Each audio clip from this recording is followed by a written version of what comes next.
Casey, if you want to start us off, I think we're good. Okay. Today we will be talking about strategies to use when developing routines and creating consistency.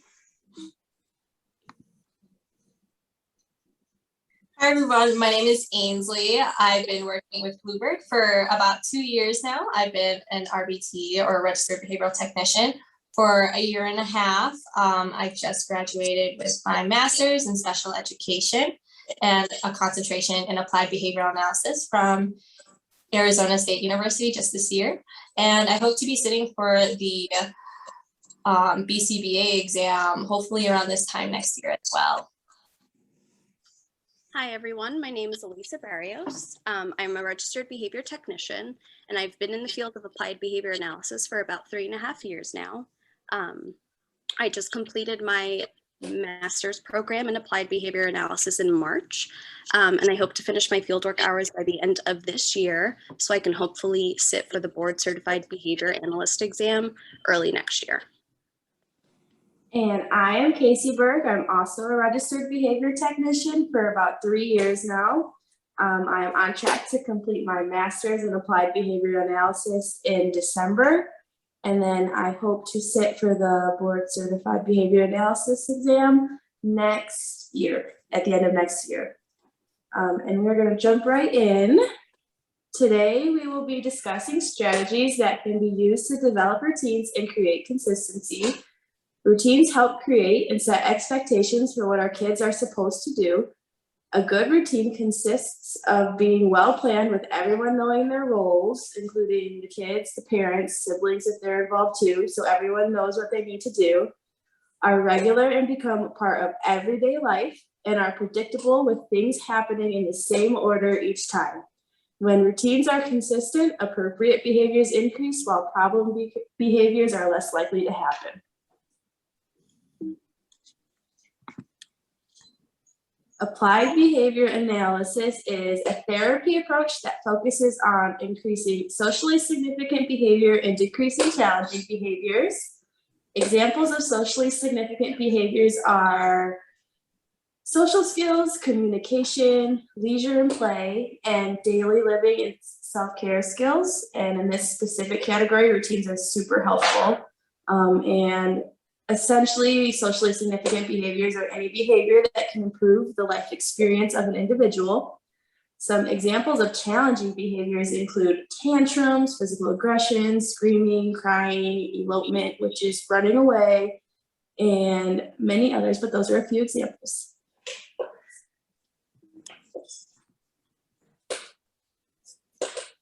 So developing routines are very important as it increases on-task behaviors, allows for our kids to know that and have that predictability within their day.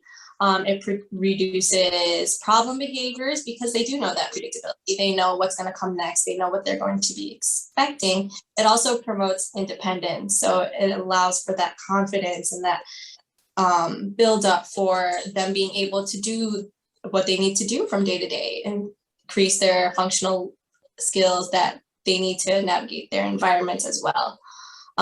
If they know where they are at in the bathroom, they know exactly what they have to do. They have to go potty, they have to sit down, so that means they have to pull down their pants, and then continuing on with this schedule that they have.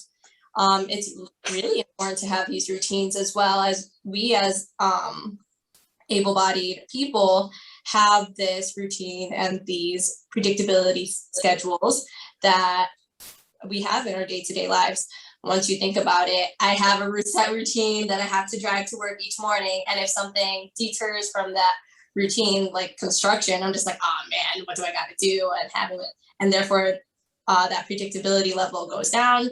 My self-confidence and knowing my directions on my way to work go down until we have that sort of that strategy to help calm our bodies and go back to that routine is very important.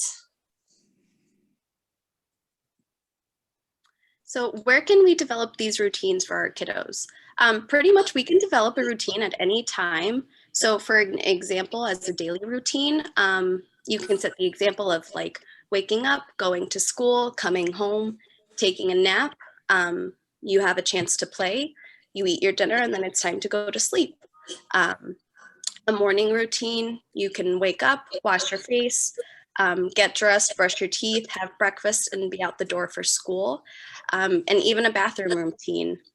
Like the visual shows on the screen, you can knock to check if anyone's in there. You can use the toilet, use toilet paper, flush, wash your hands, make sure you use soap, dry hands, and throw away. So these are everyday things that we do that we don't really necessarily realize that it's an actual routine, and it might not come as naturally to the rest of our kids.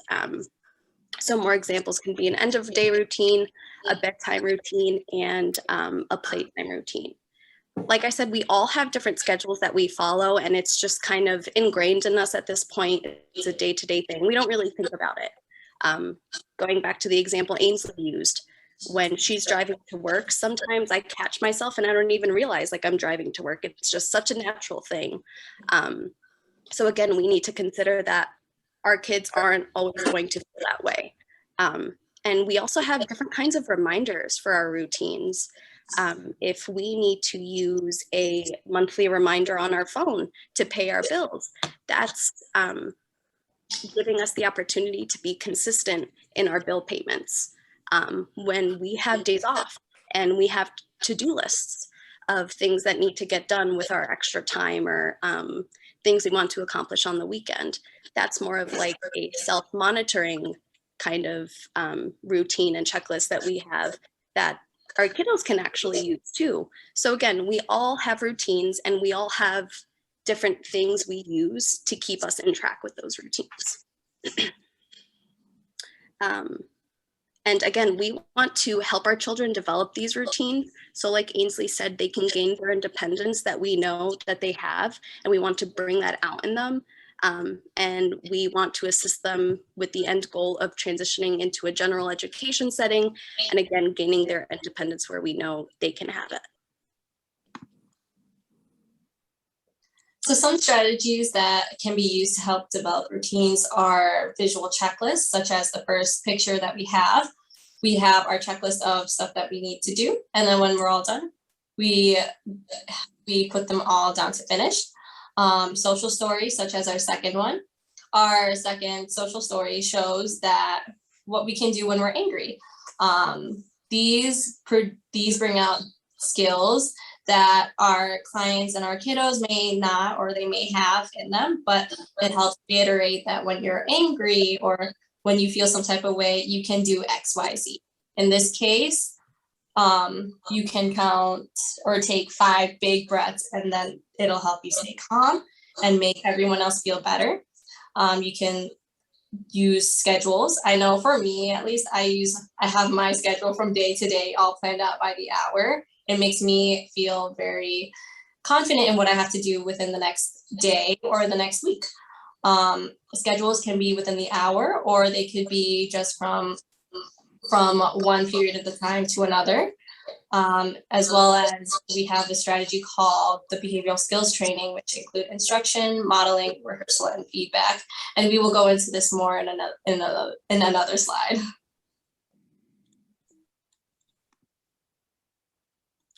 Okay, so different types of visual schedules and how we can use them.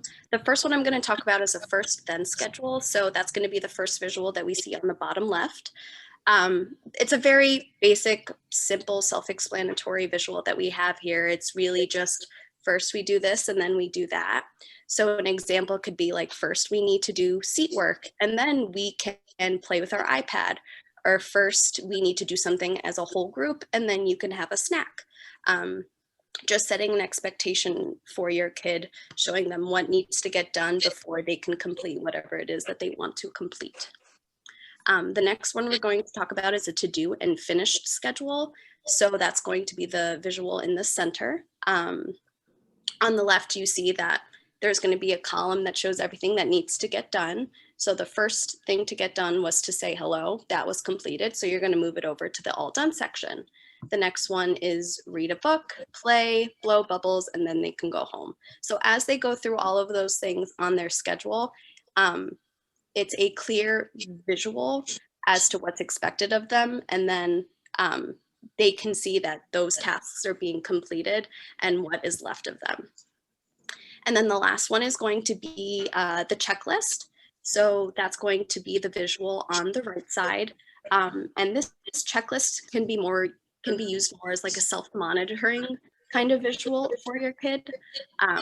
So if they have more of that independence, but you want to make sure that they are hitting every step in whatever routine that they're completing on their own, this is a really nice visual to help them when they need help, but still make them feel like they're being independent and they're doing it on their own. So once they wake up, they can move that little marker and check it off. They need to feed the dog and give the dog water. Once that's done, they can check it off. So again, it's giving them aids where they need it, but still it's them completing it on their own. So it's giving them that independence that we want them to have and that they also want.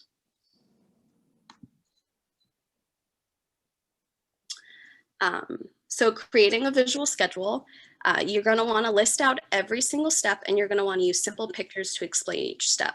So when I am completing a visual schedule, or I'm trying to write a program to teach a certain skill, I will literally sit there and go through every single step to make sure I'm not missing anything.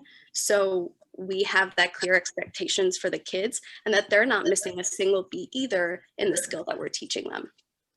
So in the morning schedule, the first one that we have there is put away the backpack, and there's a little picture of a backpack. You go to circle time, you complete math, you have snack, go to the bathroom, and then you can read. The next one is going to show the afternoon routine. So this is another to do and finish schedule. The first thing we're going to do is hang up the backpack, clear visual picture of the backpack. Once that's completed, it's even got a nice little reinforcer of like, wow, awesome, you did great. And then you can put it back on the finished section and then go through the rest of the to-do list for that day. You can also use social stories like Ainsley explained earlier. So a social story is a short story that describes social situations and relevant cues and often defines appropriate responses. So social stories can typically be personalized for your child and made for various events or various occasions. I've seen quite a few that are very personalized, and we actually had one more recently of a client who was getting ready to go on vacation. And when we have an interruption in our schedule that we're not necessarily used to, that can create quite a disturbance for our kids. So we want to get them ready for whatever little hiccup is coming up. And a social story is a great way to do that. So our kiddo that went on vacation, we provided a social story for him, and it included that, you know, he was going to go on vacation, what he's going to do on vacation, who he's going to see. And it was perfect because it even showed a picture of the house he was going to stay at. So he knew exactly what to look for. He knew exactly what was expected of him. He knew exactly what was going to be happening while he was gone. So again, it's just a nice little support. And it sets that expectation, you know, what is he going to expect for this next week that is such a huge corruption to his normal everyday routine.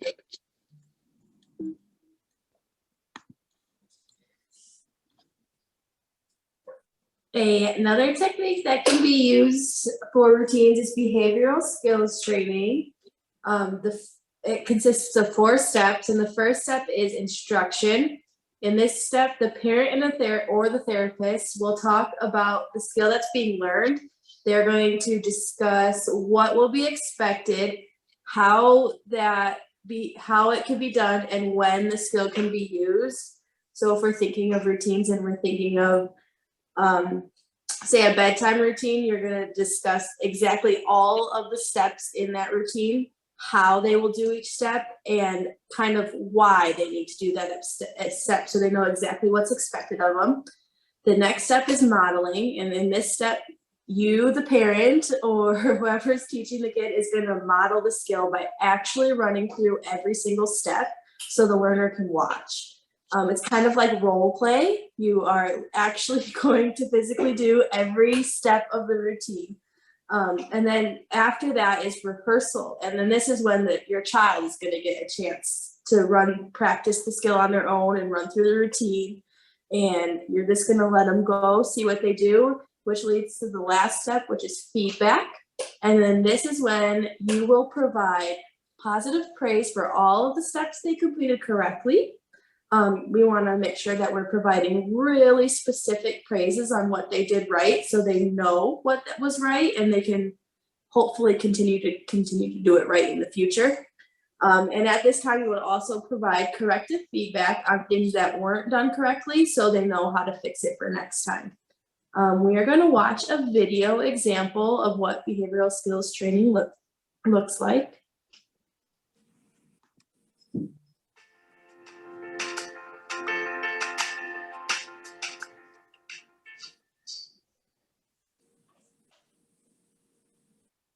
Okay, Maeva, so what we're going to do today, I'm going to show you how to approach a group of friends when they're playing so that you can join what they're doing and play with them. Because I've noticed that sometimes you just stay beside them and you don't really know what to say to join their group and you just play by yourself beside. So it's sure that when you want to join friends, you want to ask politely so that they want you to come play with them and that you don't just jump in their game, because then they might not want you to play with them. What we're going to do, I'm going to go see your friends and I'm going to ask them to play with them while they're already playing. And then you'll practice it. And to help you out, I prepared little cards. If I see that you're not sure what to say, I'll show you the card and you can just read it off. Okay? Okay.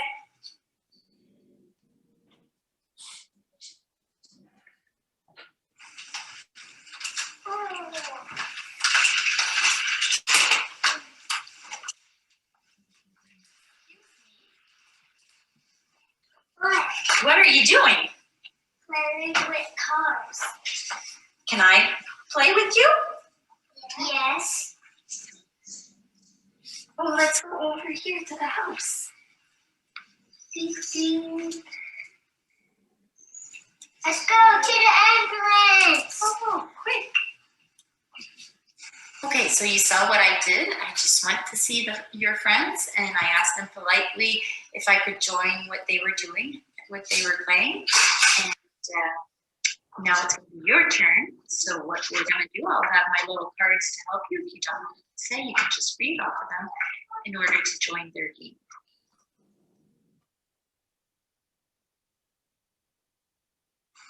I'm gonna hold it.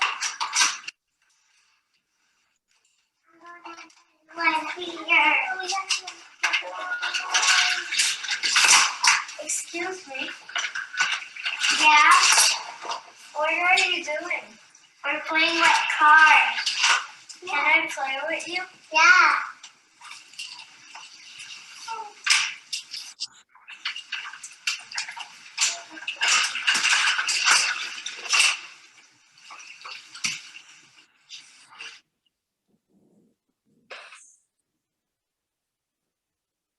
Maeva, that was really good. You excused yourself and you asked politely to join what they were doing.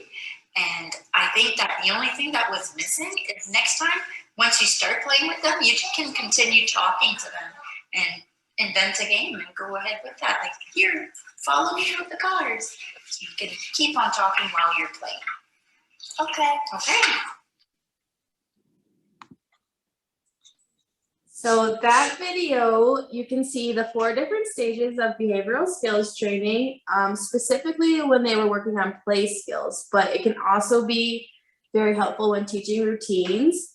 For example, if you're teaching your child a morning routine, you would start by explaining why/when it's important to wake up, make your bed, brush your teeth, eat breakfast, get dressed.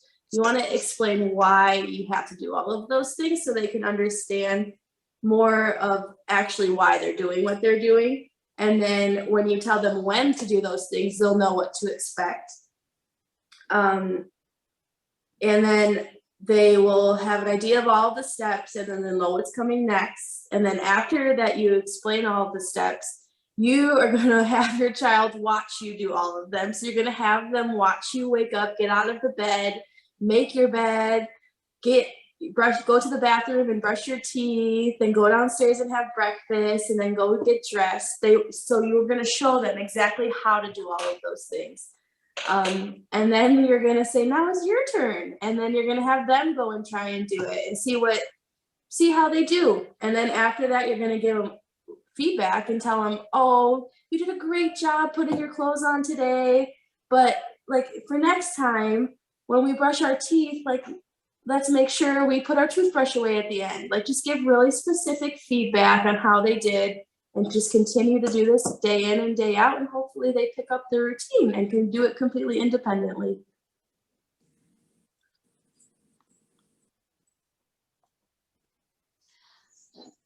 Does anyone have any questions so far regarding BST and behavioral skills training? I know that it is a lot and it can be a lot.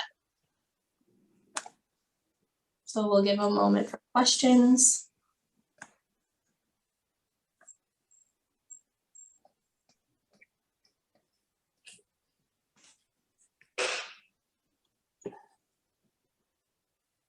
All right, we have one question.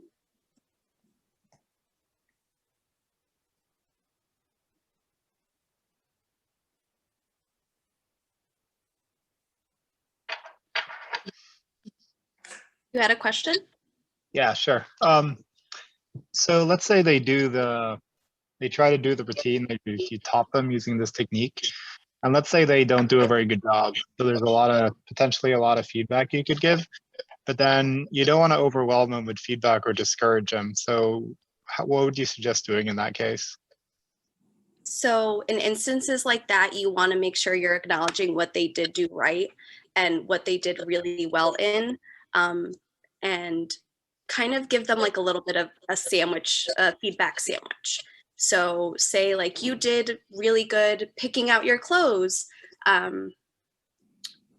Say like in Casey's example, next time, like, make sure you're putting everything back in the bathroom where it needs to go. Give whatever else feedback is necessary. And then at the end, give them another compliment. Like, overall, you did awesome. I'm so proud of you. I know it's hard, but you're going to get the hang of it in no time. So just still giving them that constructive feedback, but not in a discouraging way. And again, trying to promote that independence, because we don't want to discourage them. We don't want to make them feel bad. So just trying to pick at whatever positive thing you can is going to make that transition a lot easier for them too. And still give them hope that, like, hey, I can do this. My dad believes in me. You know, I'll get the hang of it at some point. We can also apply this technique to smaller, more focused routines as well. So in the case where I know toothbrushing is very hard, I'm teaching some of my clients to toothbrush right now, and there are times where they multiple sides wrong, or they miss a couple sides, but it's like how Alisa and Casey said, making sure you have that positive twist of not saying like, oh, that kind of sucks, but like rather like, oh, maybe try it this way. Oh, I see you missed certain spots. Here, why don't we try over here, over here, over here, over here, and make sure like we give those phrases for our kids to have that kind of confidence. Does that kind of answer your question? Yeah, no, that helps. Okay. What if they don't want to do it at all? What if they just say take the toothbrush and throw it away, or instead of going to ask for a toy, they push their brother? Like, it doesn't even go anywhere.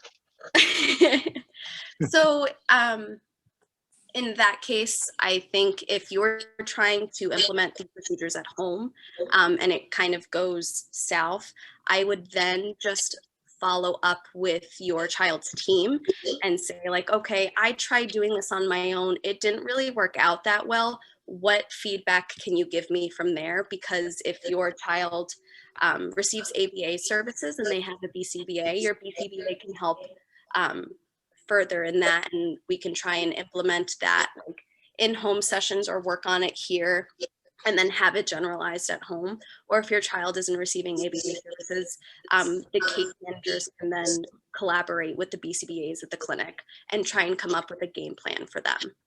So I would just refer back to your child's team if that tends to be the case. But again, if you try at home and it doesn't go as you expected, I still give you props for trying. That's awesome.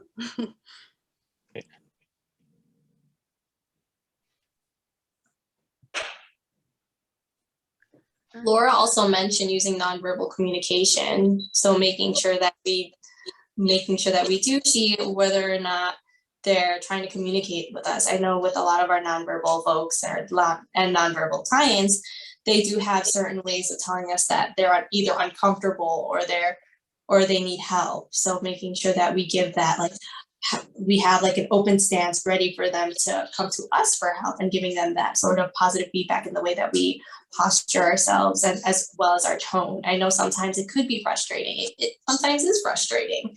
You're like, things don't come out to your expectations, but making sure that we have that sort of that welcoming, that like, oh, thank goodness you at least tried and like made some sort of effort in order to learn these routines. These routines are often hard for our kiddos who have their own set routine and their own set expectations of what they should be doing as well. So making sure we also use our nonverbal communication skills in order to communicate to our clients and as well as our kiddos that what they're doing, they're trying the best that they can and the best that they know how to. Do we have any other questions?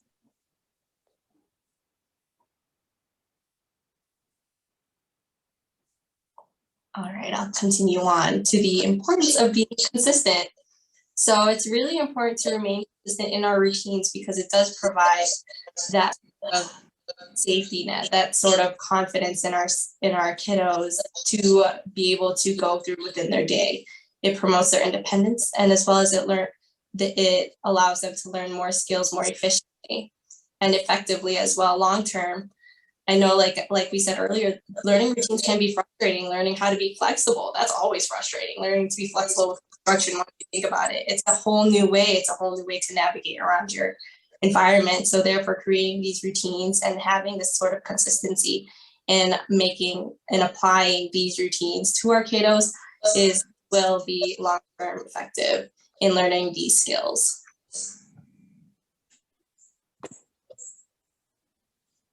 So some tips for learning routines other than like these schedules as well as the behavioral skills training is using behavioral momentum. What we call this behavioral momentum or high probability response sequence is being able to do the easy tasks in rapid moments. So things that you can say, boom, boom, boom, let's go.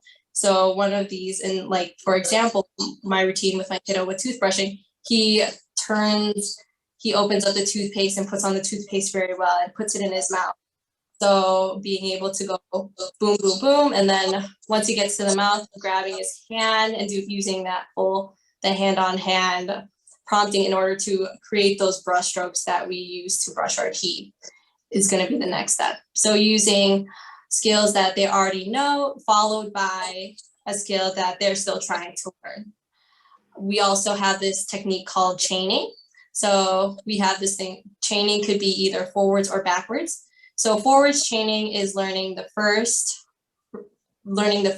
step to the routine, and then followed by hand-on-hand prompting for the rest. So in for example, our toothbrush routine, opening up that first toothpaste, and then hand-on-hand with the toothpaste over the toothbrush, and then backwards, same thing. You do hand-on-hand with the toothpaste down to the toothbrush, and then at the end, when they're putting it away, teaching them how to put it away, where to put it away.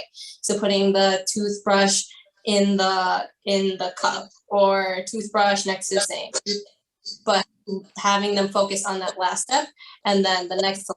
So in my case, the way that I teach our kiddos, as well as if we have a schedule, the second to last step would be spitting.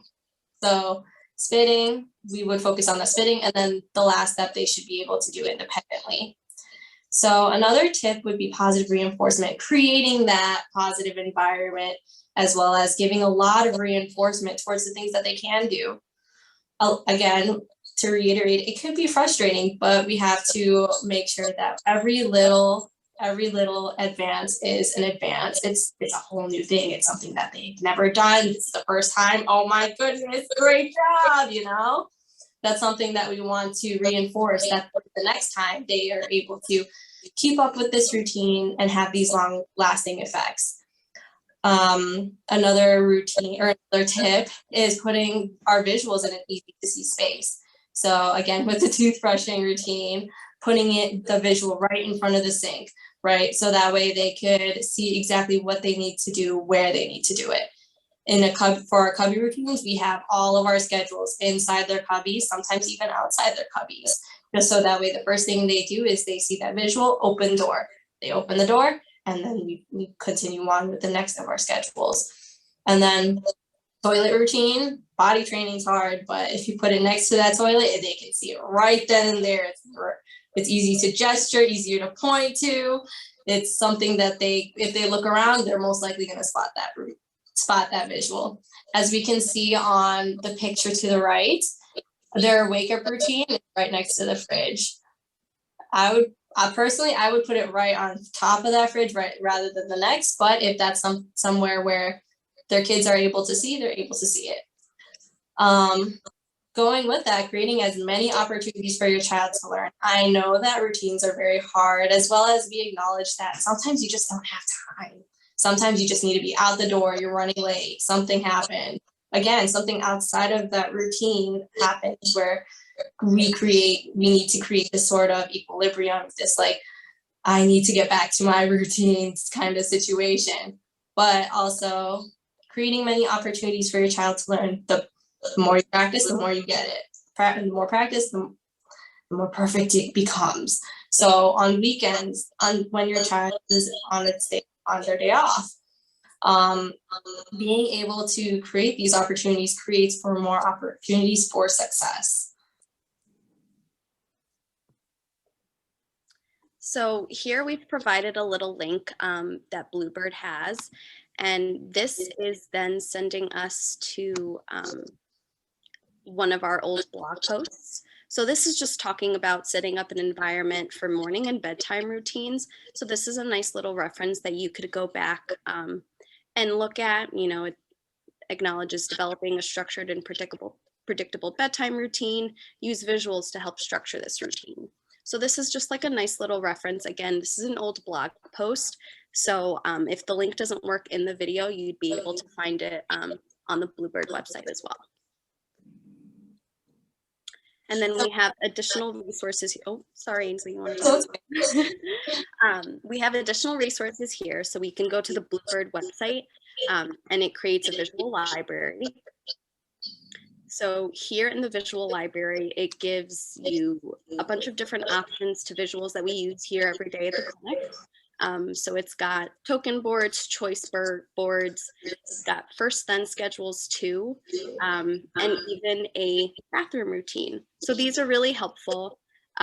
So if you want to incorporate some visuals at home for your child, this is a great place to start. If you're not really sure what kind of schedule would work best for your child, again, reference back to your child's team. Talk to their case manager. More likely than not, we're using some type of visual support with them here. So we can directly tell you what's going to work for them, what we think would work best. So you can incorporate that at home. Like I said, discuss with your child's team or their teacher. We will give you the best feedback. Teacherspayteachers.com. That's a great website that offers different visuals, different schedules. You might be able to even get some social stories. Some of them are free, so you just gotta kind of look through them. Another resource is ABA resources for social stories. I know Ainsley has used those quite a bit. They're not as personalized, but for generic things like having to get ready in the morning, going to school, starting a new grade, going to a new class, things like that. Those are weird transitions that, you know, even us were just kind of like iffy about. So our kids are going to be more hesitant to start those different things. So that's a great resource for different social stories. And then this is just another website to have as a resource for different visual schedules. Again, if you're not sure what schedule is going to work best for your kid, always reference back to your child's team. And these are our references, and that concludes our presentation. Does anyone have any other questions for us?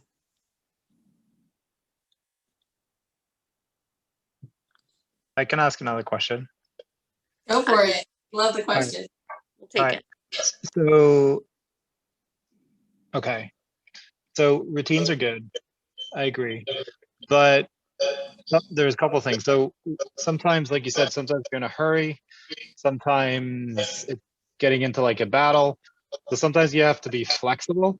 But the question is, how flexible can you be without kind of sacrificing the routine or building in, I guess, a different routine? Like the routine ends up getting modified, and then it may get lost. You know what I mean? Like there's this trade-off between being pretty rigid and being a little bit more flexible to diffuse situations, but then how flexible do you want to be?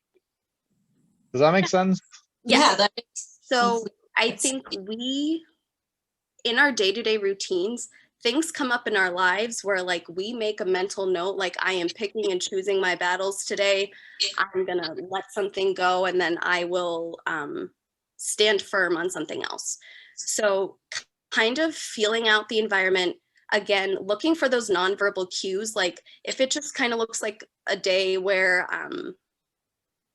they're just kind of like, oh, I'm not in the mood. That's a situation that you can maybe stand a little more firm on. But if you're picking up nonverbal cues, or they look like they're really in distress and they're not themselves, that would be a day where like you pick and choose your battles, and that's not something you're going to fight with. We have stuff that happens every single day in our routines that like shake us to our core a little bit and kind of set us off for the rest of the day. So when something like that happens, that could either like ruin the rest of the day or just be a little hiccup in the morning. So again, trying to just pick up on the environment, how they're feeling, what the situation is, and putting yourself in their shoes. You know, if you were in that situation, is this something you would really, really, really want to be pushed on? Or would you appreciate just like letting it go for the day and, you know, having a fresh outlook the next day? Kind of taking those opportunities, just picking and choosing your battles. Another really helpful hint for that is when you have a routine and they're not fully mastered the entire thing yet, focusing on one step at a time. So focus on that first step, stay firm on that first step. If they complete that first step, like praise it, great. That's awesome. Continue to do that first step until you know that they can do it consistently every time, and then build on from there, if that makes sense as well. Really focusing on one step at a time, and the more confident they get with one step, you'll be able to move on to that next step all the way down into the entire routine. So really be strong and firm on that first step, and you can be a little bit more flexible on those next steps while they're still learning it, and then just continue on like that until they get the entire thing. Yeah, that's a And really just like how Alisa and Casey said, just honoring that first step, not even if it's just an attempt to the first step. I know with a lot of our kiddos, they build this sort of negative association to places that they feel very, very strong about. So making sure that like you give that positive attention if they have a hard time even getting into the bathroom for like toilet training, just having them get into that mindset of like, it's gonna be okay, is a great first step. Honoring that initiation piece is going to be like key to the majority of our successes, is that initiation. Because a lot of the things, even when you think about it, a mealtime routine, if something is in front of your face that you don't know the smell's weird, texture's weird, something's just off of like this meal time, just being able to look and tolerate that meal right in front would be like one of the first key steps. And then giving that sort of positive reinforcement, like great job, that overachiever type of positive reinforcement. Because in the end, we are our kids' biggest supporter in the world around them. That's really hard. Yeah, I hope that helps your question. Yeah, it does. Can I ask another one? Yeah. Unless someone else has a question. I don't want to dominate. But okay, so what do you do? I mean, maybe this applies more to my situation, but I guess it could also apply in a home where people have different philosophies. So like say mom has one philosophy and dad has another philosophy, which results in very different routines, or maybe one person has, you know, a lot of routines and the other person doesn't. Like in my case, we're divorced, so it's like two different households. What's your guys' opinions on that? Like, how do you manage that with regard to routines? So I have seen instances where it does create a little more of a hectic environment when parents have two different extremes on, you know, for this example, routines.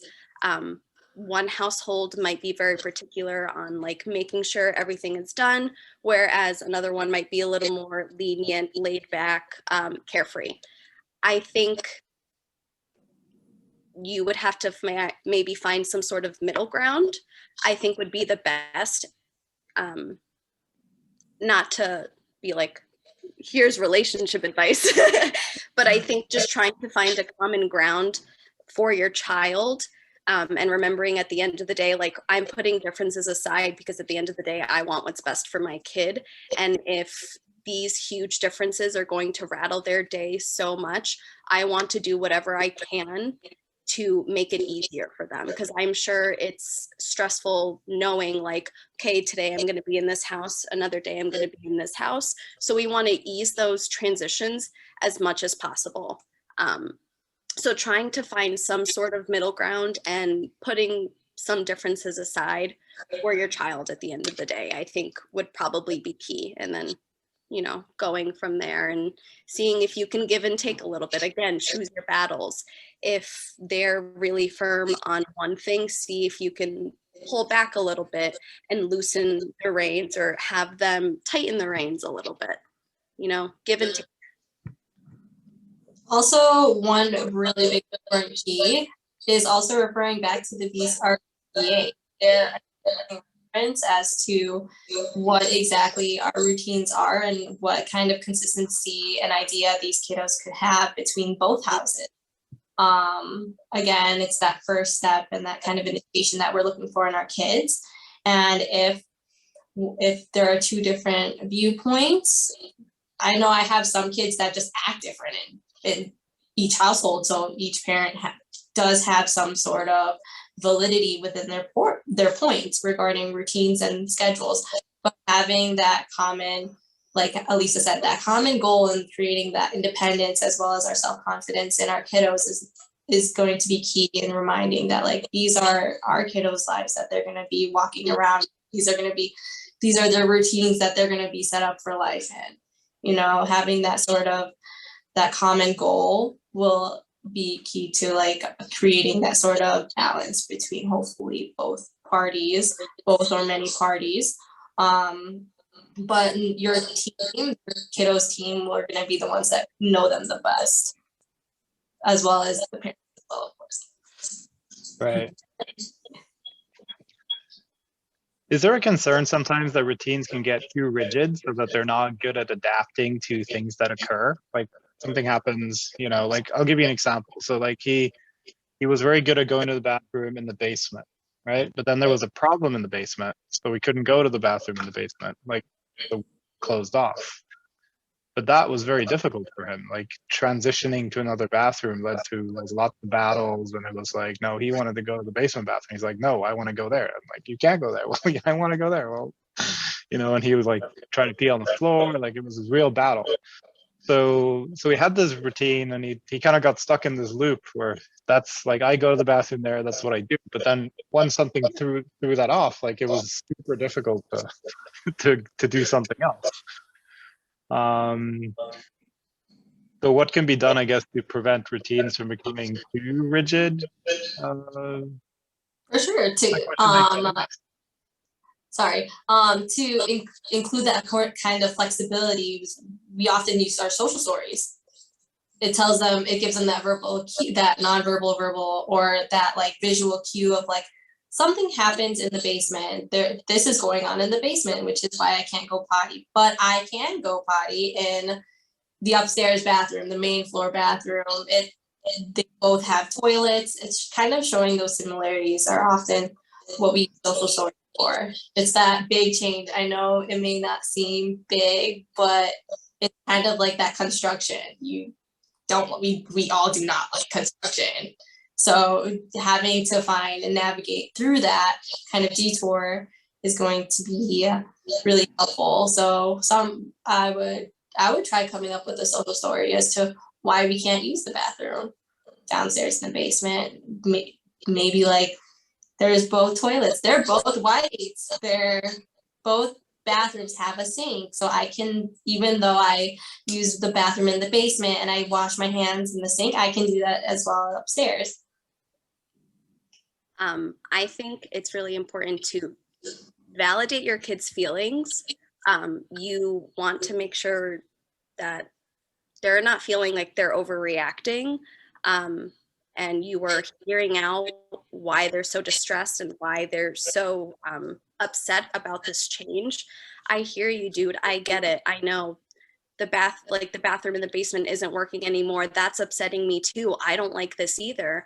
I'm upset with you. We need to use the upstairs bathroom for right now. And then as soon as this is fixed, we can go back to using the basement one. So just validating their feelings and making sure that they know that their distress is heard and you're hearing them. And again, you're validating how they're feeling about it, because we get upset when something in our routine is messed up. It might not seem as much of a major concern to us that the bathroom in the basement isn't working. It's no big deal.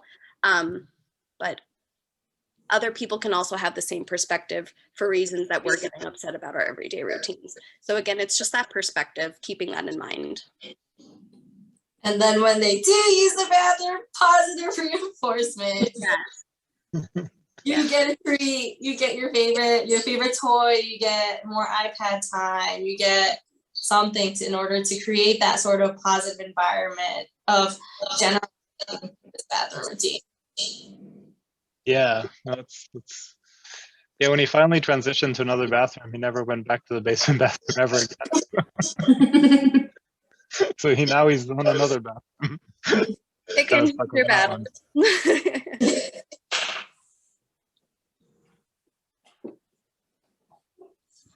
Is that it for your? Yeah, I think I'm good. All right, cool. Yeah, we give you praise. That's really frustrating.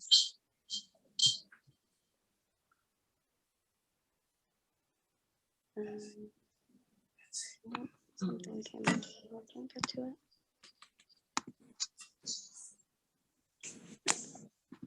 it. Any other questions? And if not, we can call it a day. Thank you for your questions, by the way. We do appreciate it. We appreciate it so much.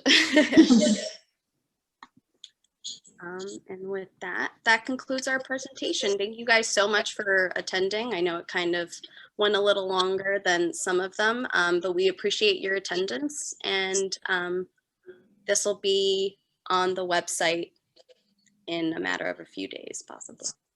I don't know. Thank you, everybody. Thank you. Have a great night.